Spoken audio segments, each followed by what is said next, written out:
Tinha de melhorar muito a educação, saúde, né, segurança, mas em São Paulo não posso te responder assim com precisão, entendeu? Mas a nível do Brasil, com certeza tá precisando melhorar muito. Porque eu acho que já tá acostumado com aquele professor, a não ser que ele me dê motivos pra isso, né? Se me der motivos, aí sim. Ele ia terminar, né? Acho que trocar no meio cria uma grande confusão, né? Até encontrar um nome certo.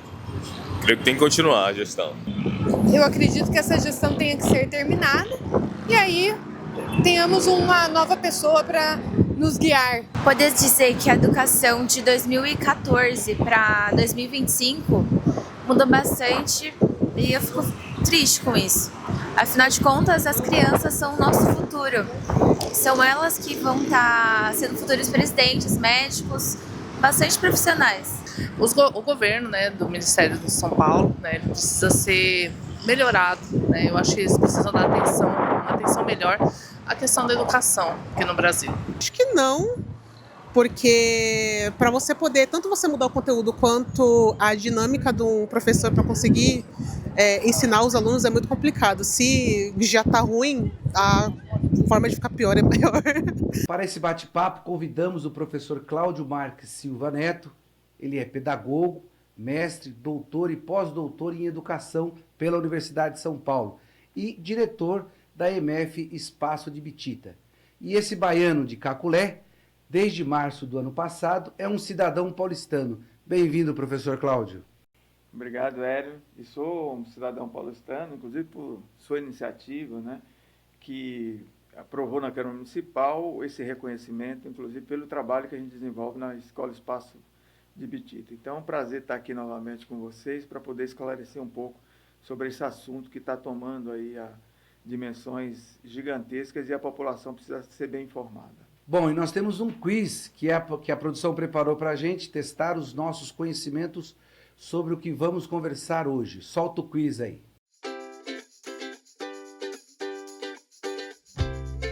O nosso quiz de hoje é o seguinte: o que é o dari? Resposta A, um prato típico do Afeganistão. Resposta B, um cidadão afegão. Resposta C, um dialeto do persa falado no Afeganistão.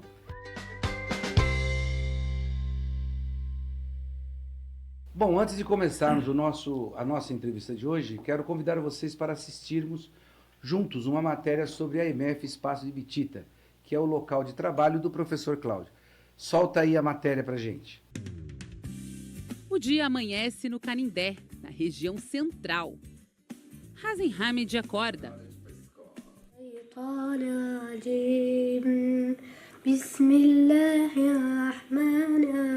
O garoto tem 9 anos e segue o islamismo. Ele migrou há 2 anos e guarda com carinho as recordações do Egito, onde vivia com a família. Eu gosto muito de escrever, muito. Eu gosto muito de brincar, de meus amigos, assim. Aqui, como a maioria das crianças brasileiras, o menino está na maior expectativa para a volta às aulas. Como é que é esse período de volta às aulas? Ele fica ansioso? Ele fica, mas às vezes ele quer fugir também. Toca aqui. Seja bem-vindo onde você quiser estar, tá bom? Posso conhecer sua história? E hoje é um dia muito especial. Hoje é o primeiro dia de aula. Primeiro dia de aula. Tá com saudade da escola? É, muito. Muita saudade? Então vamos lá? Tá.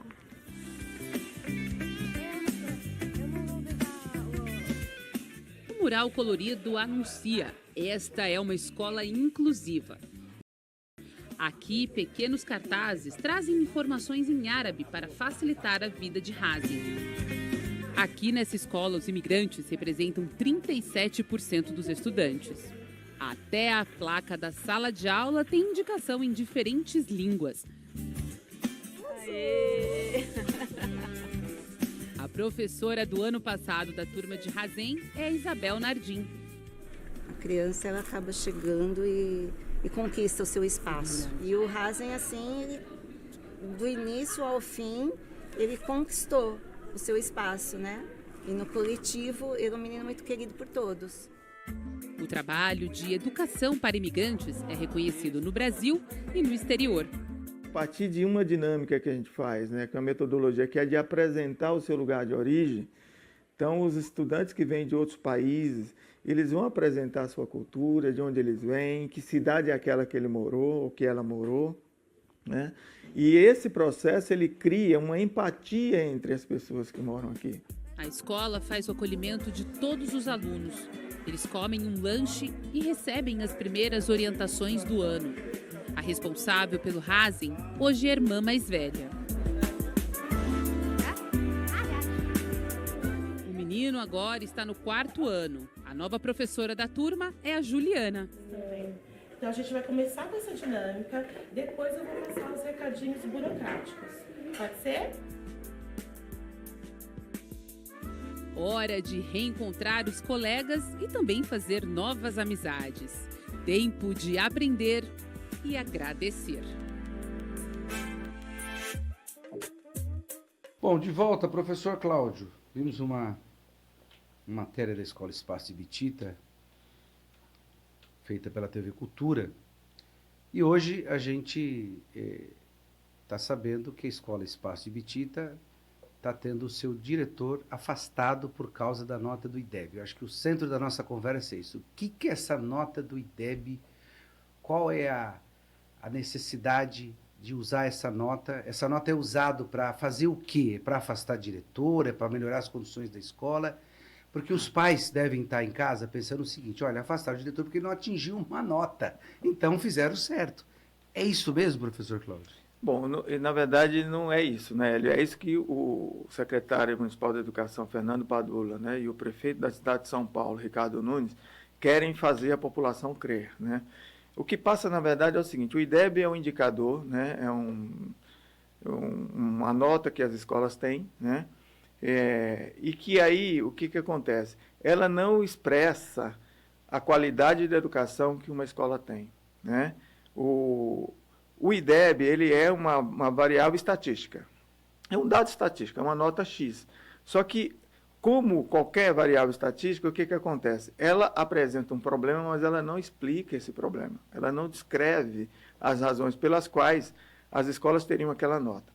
Bom, e aí vem a grande confusão que a própria secretaria cria, porque ela está fazendo uma coisa que não é justa. Então, por exemplo, ela não pega essa nota do IDEB, né, numa linha mais expandida, né? Então, vou te dar um exemplo. Eu cheguei na Escola Espaço Ibitita em 2011. O IDEB dessa escola era menos de 5. A partir de 2011, a gente já conseguiu elevar o IDEB da escola, que passou de 5. E de 2011 em diante, a gente fez uma trajetória ascendente até 2017, quando nós conseguimos a meta projetada do IDEB. Então, para as pessoas que não sabem, é o seguinte: o IDEB são provas que são aplicadas e, a partir dessas provas, tira-se uma nota da escola, que elas são aplicadas anualmente nos anos ímpares, certo? E o resultado dessa, como ela é realizada no final do ano, o resultado é apresentado no ano par, que é no ano seguinte, né? Então, é isso que está acontecendo. Então, veja, a gente sai de menos de 5 em 2011, alcança 6,0 em 2017, em 2019, que foi a última medição antes da pandemia, a gente manteve estável essa nota, e aí vem a pandemia, a nota caiu, evidentemente. Então, em 2021 não houve medição, porque as escolas ficaram 2 anos fechadas, não tivemos aula, né? Em 2023 tem a primeira medição. Então, o que a prefeitura está fazendo? Ela não tem ali, né, uma linha histórica para dizer o seguinte: a escola teve tantas metas, assim, né, o IDEB, como uma escala estatística, ela deveria ser uma média. Então, se vai pegar o retrato de uma escola, tinha que ser também na média, não pegar uma nota pontual de 2023. Então, assim, do ponto de vista metodológico, isso já é uma falha absurda que coloca as escolas numa situação delicada, e é isso que a prefeitura está fazendo. E bem num período pós-pandemia, né? Pós-pandemia. A nota do IDEB já foi usada para esse tipo de intervenção que está sendo feito hoje? Nunca. Para que se usava a nota do IDEB? Como indicador, como a escala estatística, ela é o seguinte: a escala estatística é para constatar problema. Nós somos uma rede de educação grande, né? A rede de São Paulo também, e o próprio Brasil. O IDEB vale para o Brasil inteiro. Às vezes é importante que tenha isso, mas a nota do IDEB deveria orientar a política pública, não penalizar as escolas. Essa é a grande inversão que está se fazendo agora. Então, esse constrangimento, ele vinha de outra maneira. Por quê? Todo ano que se divulga o resultado do IDEB, cria-se um ranking das escolas mais pontuadas e menos pontuadas. Isso já é um equívoco, porque nós temos países, por exemplo, que têm as suas avaliações, né, de larga escala, mas eles não divulgam o resultado, que é justamente para não constranger as escolas. Para que serve essa avaliação, então? Para dar condições para que os gestores da política pública, no caso de São Paulo, o secretário Fernando Padula, para ele avaliar. Então, assim, saiu a nota do IDEB, a nota do IDEB não diz nada. O que deveria dizer é uma imersão, né, uma radiografia de cada uma dessas escolas que está com problema, certo? Para poder se levantar quais são os problemas que essas escolas têm, quais são os fatores que levam essa escola a ter essa nota. O caso do Hazen, do garoto que apareceu no vídeo, é isso. Ele é um garoto afegão, chega no Brasil, e aí, assim, para ele se apropriar da língua portuguesa, leva um tempo, né? Então, o que acontece? Nós temos 40% hoje, na época da reportagem, foi 2023, se não me engano, 37%, já estamos em 40%, certo? Como é que uma escola que tem 40% de estudantes de outros países, de várias nacionalidades, algumas das quais, né, com língua muito distante da língua portuguesa, como é o árabe, por exemplo, o urdu, né, a bengali, e as pessoas aprendem? Então, assim, a prefeitura não leva isso em consideração. Agora, é uma coisa que é importante. Essa é uma variável que ninguém controla. A escola não controla, a secretaria não controla, nem a prefeitura controla. Ninguém controla, nem o governo federal controla. Agora, se é uma variável que ninguém controla, a gente não pode simplesmente impedir os imigrantes de irem para a escola, porque a gente vai prejudicar a nota da escola, certo? E esse é um fenômeno mundial. Se você pegar aí pesquisas, mundialmente, os países estão discutindo o que fazer com esse ciclo migratório que se intensifica de tempos em tempos e como é que faz, então, para não diminuir a nota dessas escolas que são as mais inclusivas. Ou seja, as escolas são penalizadas por elas serem inclusivas. E ainda tem um detalhe, né? Além disso, o que não se fala é que a imigração, além do efeito, né, da barreira linguística, tem um outro efeito que é o da mobilidade na cidade de São Paulo. Então, a escola Espaço Tibetita está no Canindé, que tem boa parte do centro de acolhida de imigrantes na cidade de São Paulo. Então, esses imigrantes, eles vão para lá, ficam um tempo, mas depois eles saem. Então, é uma alta rotatividade. Você também conhece muito bem o território, você está sempre na escola, né? Você sabe que a gente tem um bairro, né, de situação de famílias muito excluídas socialmente. E tem muitos equipamentos de acolhimento dessas famílias em situação de rua. É o mesmo fenômeno que se dá com a questão da migração. Como são centros temporários de acolhimento, eles não ficam por muito tempo, então gera uma outra coisa. E aí vem uma distorção do IDEB que a secretaria não fala. A nota do IDEB não significa que é aquela nota que a escola tirou, certo? Por quê? Tem uma coisa no IDEB, um dispositivo chamado taxa de ocupação. O que é essa taxa de ocupação? É o movimento de matrícula e de transferência dos estudantes na escola. Só que essa taxa de ocupação, por exemplo, que na minha escola está em torno de 20%, a prefeitura ela conta isso para poder abaixar a nota da escola. Não a prefeitura, o IDEB, né?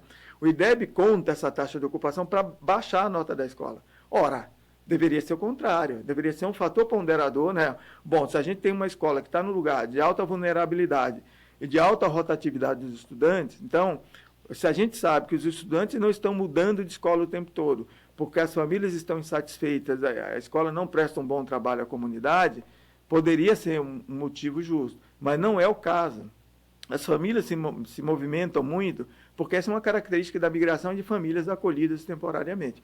Então, esse fator ponderador deveria ser, né, deveria amenizar as situações. Então, assim, além da nota, o IDEB não significa necessariamente a nota que a escola tira. Pode ser que a nossa nota seja um pouco melhor, que é reduzida também em função disso que o IDEB faz. Então, essa história toda, na verdade, a prefeitura e a secretaria alegam o IDEB, mas isso é um grande pretexto, né, para um objetivo que é muito maior. Então, assim, não se esclarece a população. Então, é importante a gente ocupar esse espaço, porque cabe a nós, educadores, esclarecermos a população, né, de fato, o que se trata aqui. Porque a questão não é o IDEB. A questão é desmoralizar essas escolas, usando o IDEB como pretexto, porque nem o IDEB, nem o argumento da prefeitura pelo IDEB se sustenta. Não, perfeito, né?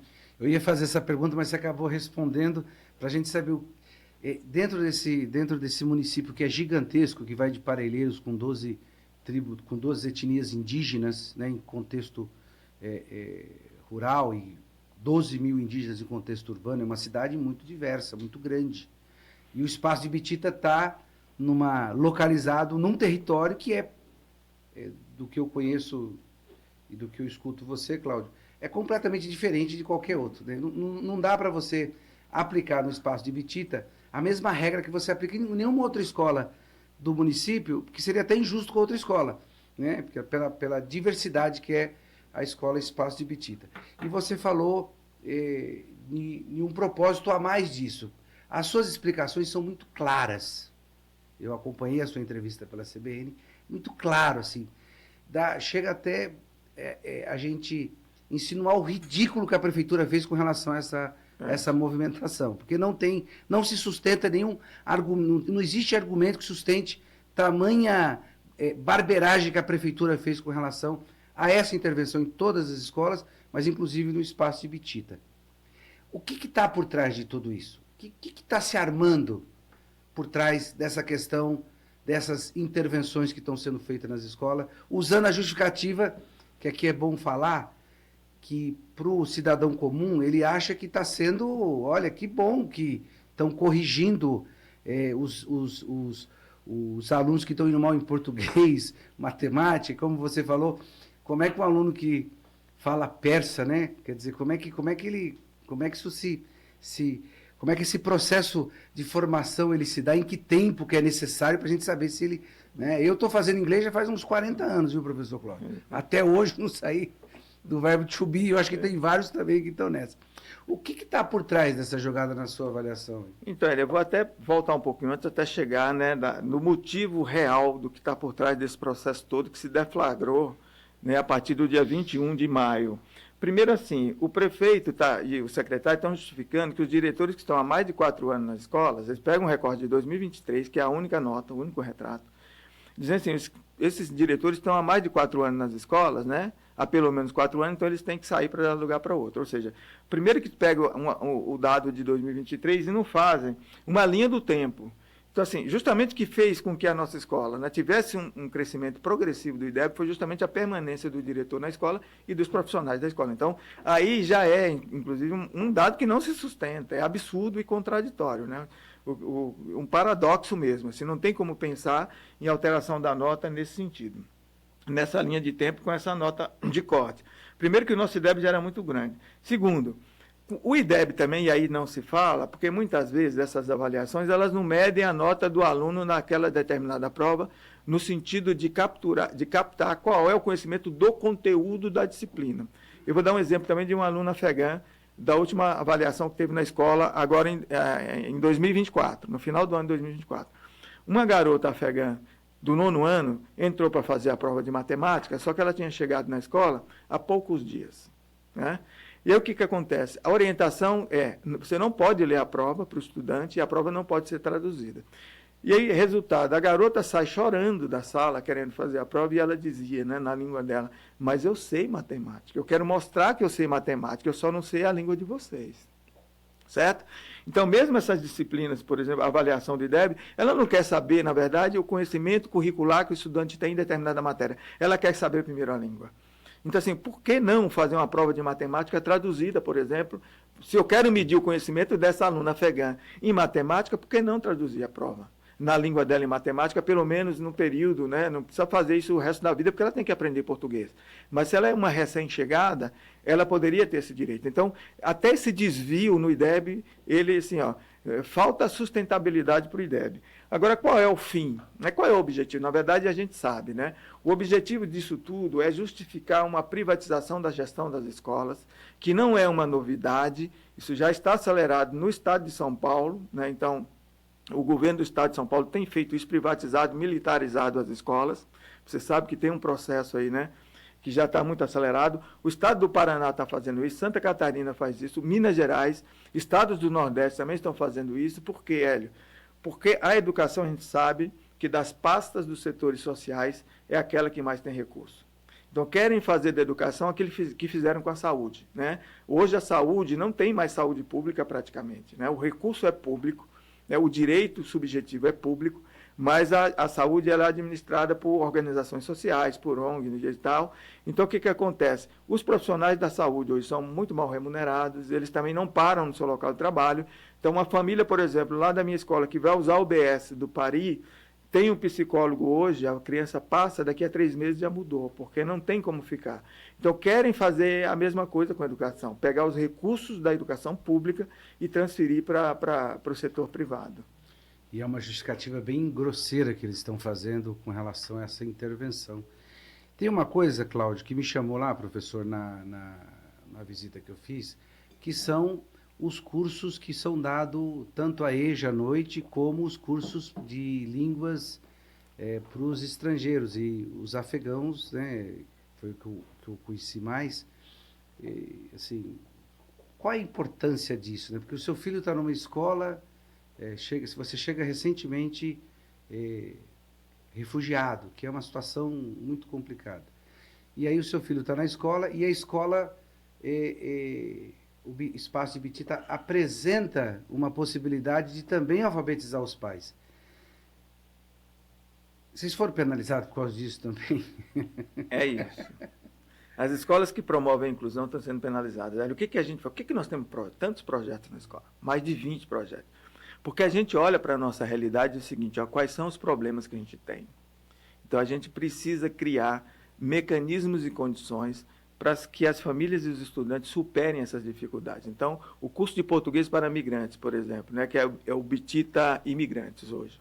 O projeto fez 10 anos, nós criamos em 2015, quando os sírios começaram a chegar na escola, em outubro de 2014 chegam, a gente já cria um projeto para atender os estudantes e as famílias em 2015, março de 2015 começa. Por que nós criamos, Hélio?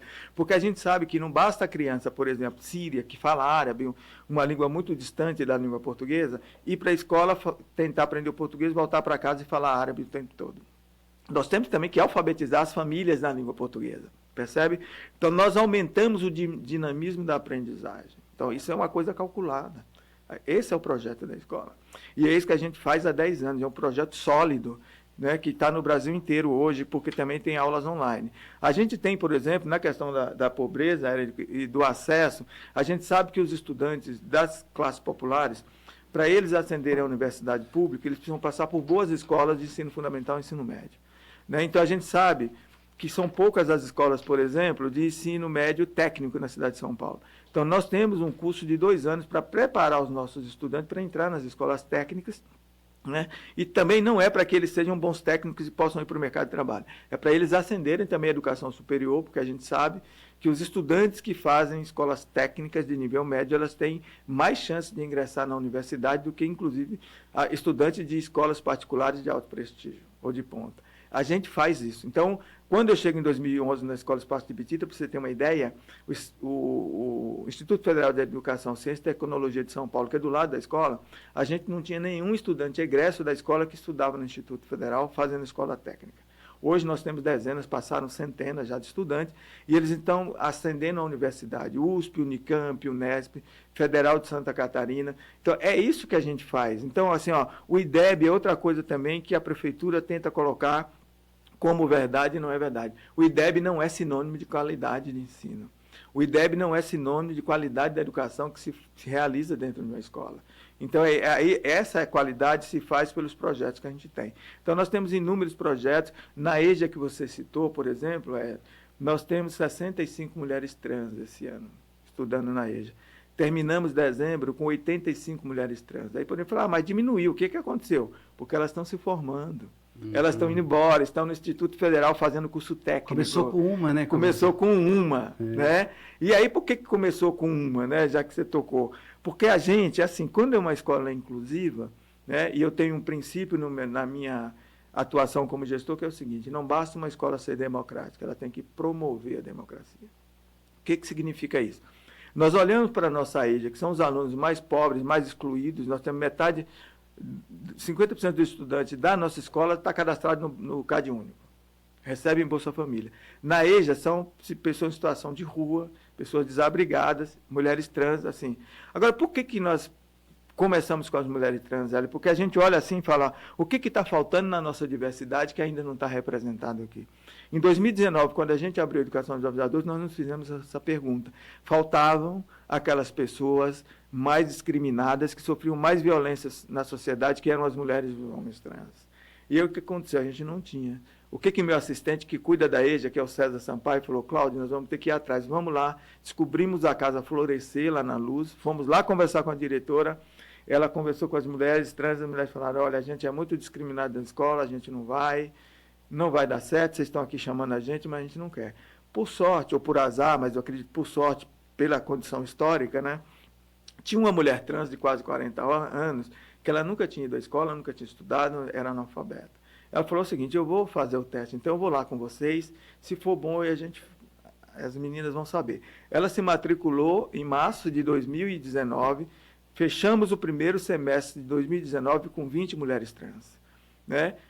Fomos aumentando esse número, o ano passado eram 89 mulheres trans matriculadas, frequentes eram 85. Então, o número crescente. Por quê? É uma escola que acolhe, é uma escola que está aí para atender a população e, de fato, assim, democratizar o ensino, democratizar a cultura, democratizar o saber.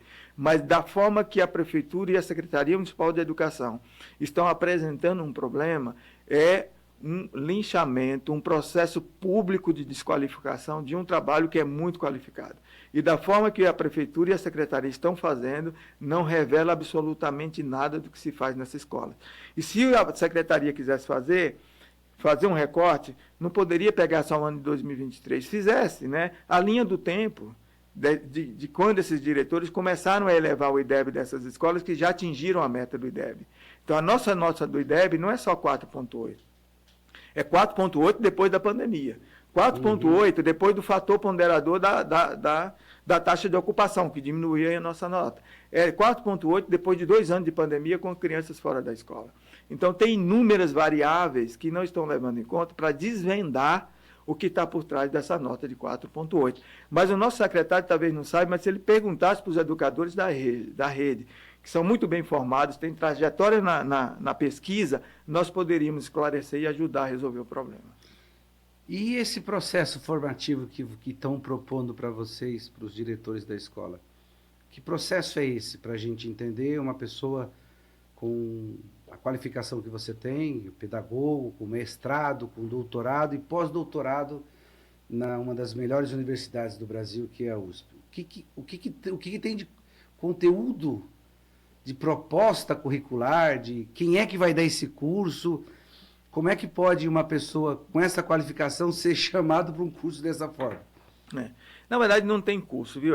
Assim, a Prefeitura e a Secretaria estão anunciando coisas que eles não conseguem concretizar por meio de atos administrativos, que a Prefeitura é uma rede de educação sólida, tem arcabouço legal para tudo. Então, assim, primeiro que não tem afastamento. Para eu ser afastado, eu tenho que ter um ato administrativo legal, publicado em Diário Oficial, concretizando esse afastamento. Não tem. Só para as pessoas entenderem, assim, um diretor na escola da Prefeitura de São Paulo, ele é concursado, eu sou concursado na Prefeitura de São Paulo, e para um assistente meu, eu tenho 2 assistentes na escola, né? Fora o interventor que estão mandando, eu tenho 2. Para um assistente meu, que corresponde à figura do vice-diretor nas outras redes, para esse vice-diretor meu assinar no meu lugar, eu tenho que ter um impedimento legal. O que seria esse impedimento legal? Ou eu estaria em férias regulares, eu estaria de licença médica, ou realizando um curso fora do país ou fora do estado. Como eu passei no começo de 2014, quase 2 meses fora, em Portugal, afastado, né, realizando a minha pesquisa de pós-doutorado na Universidade de Évora. Então, tudo isso tem que estar publicado em Diário Oficial. Só com a publicação é que autoriza um dos meus auxiliares mais diretos a assinarem por mim os documentos. Então, não tem afastamento, isso é uma falácia, nós não estamos afastados, eu queria tranquilizar as pessoas, porque muita gente acha que até que nós vamos ser demitidos, né, quando falam em afastamento. Esse é o primeiro ponto. Né? Com relação ao curso, Hélio, é outra coisa que é inédita na Prefeitura de São Paulo. Primeiro que publicaram uma convocação para a gente fazer o curso sem o nome das pessoas, só com o número do registro funcional, que é o RF. Isso nunca aconteceu. Né? Segundo, eles falaram de curso, mas não foi publicado. Também na Prefeitura Municipal de São Paulo e na Secretaria Municipal de Educação, quando tem um curso para ser feito, é publicado em Diário Oficial, a ementa do curso, o cronograma do curso, o público-alvo do curso, quem é que vai ministrar esse curso, né? E quem são as pessoas que podem, quais são os critérios de inscrição. Nada foi publicado. Isso é mais um indício, Hélio, de que até esse curso é só uma falácia para justificar uma coisa que eles estão fazendo apressadamente para resolver problemas, para poder credenciar o nosso prefeito para as eleições de 2026. Né? Agora, o que eu espero? Né? Assim, não tem nada, não tem curso. Então, pela minha trajetória de primeiro estudo, eu espero que seja um livre docente, porque acima da minha titulação, só um livre docente, para poder me dar um curso, e eu não acredito que isso vai acontecer. Antes de encerrarmos aqui a nossa conversa, eu queria que você falasse de uma experiência que você me falou alguns anos atrás, porque a gente, quando fala que essa experiência... Porque a gente está falando assim, olha, tem uma escola que tem 40% de alunos imigrantes, como é que isso dá no cotidiano? Quais são os atritos que tem? Como é que a escola lidou com tamanha diversidade, que não é qualquer coisa? E você me falou como é que vocês superaram isso. Eu queria que você falasse sobre isso. E depois o microfone fica aberto, professor Cláudio, porque eu acho que está mais do que escancarado qual é o único objetivo que eles têm com essa ação bem orquestrada pela prefeitura, como ela não apresenta, primeiramente, quais são os seus objetivos, né? Mas extremamente danosa para o município de São Paulo. Então, assim, como é que acontece a integração desses estudantes e a inclusão no cotidiano escolar? É um trabalho duro, um trabalho árduo. Então, assim, as pessoas já devem imaginar o que é alguém falar, você tem numa sala de aula, na mesma sala de aula, né, alguém do Paquistão, por exemplo, porque no Paquistão, muitos países não tem uma língua só como o Brasil, tem várias línguas, né? E quem vem do Paquistão, por exemplo, não fala só, ou do Afeganistão, só o árabe, tem o urdu. Quem vem de Bangladesh tem o bengal, quem vem, tem o árabe. Então, imagine quantas línguas ali numa única sala de aula. Então, isso exige dos profissionais da escola. Então, a Escola Espaço de Ibirité é uma escola com qualidade de trabalho, porque seus profissionais são muito engajados, são muito bem formados, né, e com engajamento profissional absolutamente sério. Né? E aí, o que acontece? As pessoas não reconhecem isso, mas dentro da secretaria, na gestão da política. Mas nós temos reconhecimento, Hélio, da comunidade, temos reconhecimento internacional como a certificação da Unesco. A escola tem um certificado da Unesco emitido pelo escritório da Unesco de Paris, assinado pela Irina Bukova, que era presidente da Unesco Mundial naquela época. Não é um certificado da Unesco dado pelo escritório da Unesco do Brasil. Então, percebe, uma escola dessa tem que ter alguma coisa boa para poder fazer. Então, tem um engajamento, é assim, a prefeitura, a Secretaria de Educação tem, porque Luísa Erundina desenhou, na gestão dela de 89 a 92, né, todo um aparato, isso foi desenvolvendo também em outras gestões, né, como a gestão da Marta Suplicy, que foram aprimorando, né, depois da gestão da a gente vai fazendo, né, melhoras. E o que a escola, a prefeitura, a secretaria tem? Tem uma infraestrutura de apoio com estagiários, né, com, a gente chama de apoio pedagógico, professor de apoio pedagógico são os PAPs. Nós temos 3 professores de apoio pedagógico na escola que não têm aula atribuída, por exemplo. Esses 3 professores são designados só para dar apoio pedagógico para grupo específico de crianças. E aí que a gente pode dar apoio, por exemplo, para as crianças que estão chegando de outros países com língua muito distante do português e que aprendem muito mais rápido. Né? Então, as crianças aprendem rápido. É isso que também a prefeitura não mostra. Né? E por que elas aprendem rápido? Aprendem pela incidência do trabalho diretamente com as crianças e também aprendem mais rápido pela incidência do trabalho da escola no seu território, com o curso Bitita Imigrantes, que é ensinar português também para as famílias. Então, é isso que a gente faz, a gente, de fato, atua no território. Eu estou lá na escola há 14 anos, ao contrário do que o secretário está alegando, que quem tem de 4 anos ou mais tem que sair das suas direções, eu acredito no contrário disso. Para você consolidar um trabalho de qualidade, você tem que manter os profissionais, né, numa trajetória longeva no seu local de trabalho, que é o que as pesquisas também indicam. Se você perguntar para qualquer acadêmico o que significa interromper a trajetória dos profissionais numa escola, principalmente num cargo de liderança, que é o cargo de gestão, eles vão dizer que um dos fatores que tem mais efeito é justamente a permanência dos profissionais por longo tempo. Professor, o microfone está aberto para o recado que você queira dar nesse momento tão dramático que a gente está vivendo na educação, de toda a luta e o esforço que você tem feito, é tudo aquilo que o Espaço de Bitita representa. É contigo. Bom, o que eu queria deixar de recado é que esse processo, né, ele é absolutamente arbitrário, ele não tem fundamento legal nenhum, tanto é que o Ministério Público já está acionando a Prefeitura, os juristas dos nossos sindicatos, né, já estão entrando com ação, né, contra a Secretaria Municipal de Educação. Isso não vai se sustentar, a gente vai lutar contra isso, né, porque isso não é correto e o objetivo que está por trás a gente sabe, né, já está ficando mais ou menos claro. E eu queria dizer também para os meus colegas, para as pessoas que estão ouvindo, olha, vocês estão ouvindo falar em afastamento dos diretores, fiquem calmos, que nós não estamos sendo afastados, não há dispositivo legal para esse afastamento, né? O que eles estão chamando é para um curso de maio até dezembro, mas não tem o afastamento, o ato legal nos afastando, porque não há essa possibilidade, e nós vamos continuar na escola. E mesmo o recado que eu dei é o seguinte, olha, eu vou estar numa convocação, porque eu sou obrigado regimentalmente a acatar a convocação para ir até a secretaria às 9 horas da manhã na segunda-feira, mas vou depois para a escola. Se lá a minha formação demorar 8 horas, formação não, né? O tempo que eu tiver que permanecer lá for 8 horas, 10 horas, depois eu vou para a minha escola, porque a minha escola funciona até às 11 horas da noite, que é para justamente continuar assinando todos os documentos e legalidades que são de natureza do meu cargo de diretor, e nós vamos continuar resistindo. A cidade de São Paulo está mobilizada, né, desde Brasília, Câmara Municipal, entidades, a população em geral está nos apoiando.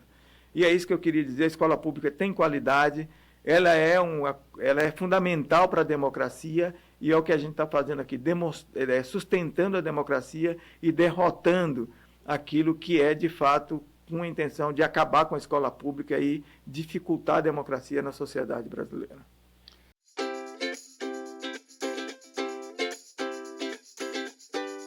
Dari é um dialeto do persa falado no Afeganistão. O Dari é um tipo de português do Afeganistão, uma língua oficial falada no dia a dia, nas escolas e no governo. E olha que legal, desde 2015, a EMF Espaço de Bitita desenvolve o projeto Português para Imigrantes, inclusive com o apoio de professores voluntários. Professor Cláudio Fica, nós vamos enfrentar esse desmando da Secretaria Municipal de Educação, assim como do prefeito que quer ser governador, e que os mais afetados, que as pessoas mais afetadas com esse processo são as nossas crianças, né? Que estão sendo excluídas de uma formação muito mais abrangente. Eu tinha muita vontade, professor Cláudio, de colocar o meu filho lá no Espaço de Bitita. A única dificuldade é que eu moro muito longe, porque para mim o Espaço de Bitita é um modelo de educação ampla, não conteudista, é uma educação que forma cidadão. E isso aqui, o nosso programa de hoje, o Bora Geral Saúde, que deu espaço a esse tema tão importante no município de São Paulo, que é a educação, que sofre um ataque muito grande, uma educação pública e de qualidade que nós temos aqui no município de São Paulo. Muito obrigado, professor Cláudio, e vamos continuar na luta. Cláudio Fica.